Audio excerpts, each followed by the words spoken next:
Hey guys, it's Chris. Today I wanted to talk about Nemer. It is one of the most misunderstood fragrances in the entire Boadicea lineup. It often gets labeled as heavy, dominant, or aggressive, but those words miss the point entirely.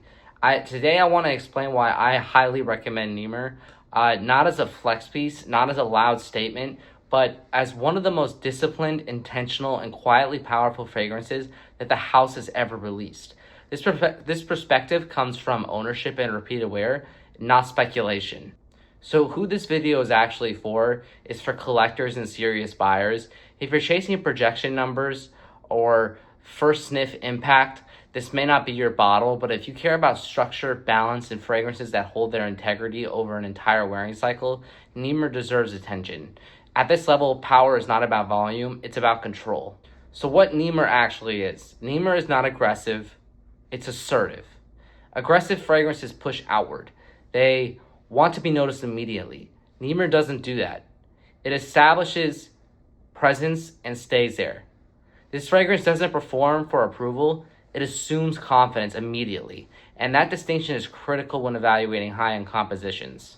So from a compositional standpoint, Nemer is built around density and architecture. The notes feel compact, layered, and intentional. Nothing blooms out of control. Nothing feels rushed.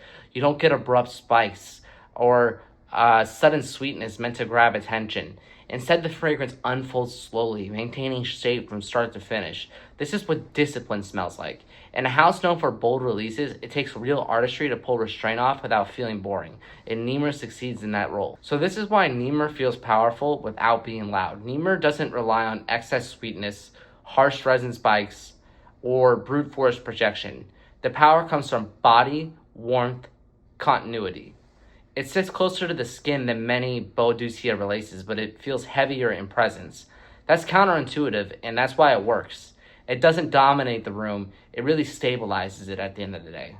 So I highly recommend Nemer because it demonstrates something rare at this price point, control across the entire wear. First is the artistry. Nemer is discipline. There's warmth, but it's contained. There's density, but it's balanced. And that's power, guys. But it's measured.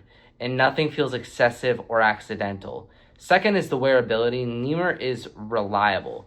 It does not change personality halfway through the day. It doesn't collapse into sweetness or become muddy in the dry down. It holds its shape for hours. So for someone who actually wears their collection, that consistency matters. Third is the collector logic. Nemer fills a role many collections are missing. It's not a flagship, it's not a flex bottle, it's not designed to impress on first sniff. It's designed for people who already understand the house and want something calmer, more deliberate, and more controlled from their latter releases. So those bottles tend to age well, actually, and that's why I just don't like Nemer. That's why I consistently recommend it to people. So Nemer occupies a very specific lane within Boadicea. It's not part of the Sapphire spectacle. It's not built around hype cycles. It's not designed to win attention online. It's a confidence scent. That's why newer buyers sometimes overlook it and why experienced collectors don't. As the collections mature, bottles like Nemer become anchors rather than accessories. So let's talk about how Nemer wears in real life. Nemer excels in cooler weather, evening settings, situations where presence matters more than projection.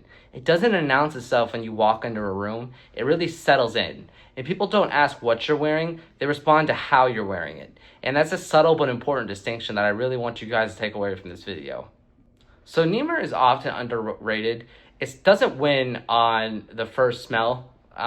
It wins over time, in my opinion. In a market driven by immediate impact and online reactions, fragrances like this are easy to miss, but they're also the ones collectors keep reaching for long term after the novelty wears off. So understated bottles tend to build loyalty, and loyalty is what keeps fragrances relevant years later on. So let's talk about why Nemer belongs in a serious collection. Every serious collection needs a contrast. Without it, everything starts to feel one-dimensional, loud, dense, and repetitive. Nemer provides balance. It proves the house can do restraint just as convincingly as excess. That range is what separates a curated collection from a pile of expensive bottles. So this is my interpretation based on ownership and wear. Taste is subjective and nothing here is guaranteed to align with everyone. If you want to go deeper next, what we're going to do is I'm going to compare Nemer versus Nebulous. control versus refinement, or really the most underrated Boadicea in my collection. I appreciate you guys making it until the end of the video. I know this was a little bit longer than usual, but I think we covered a lot here about why Nemer is so important.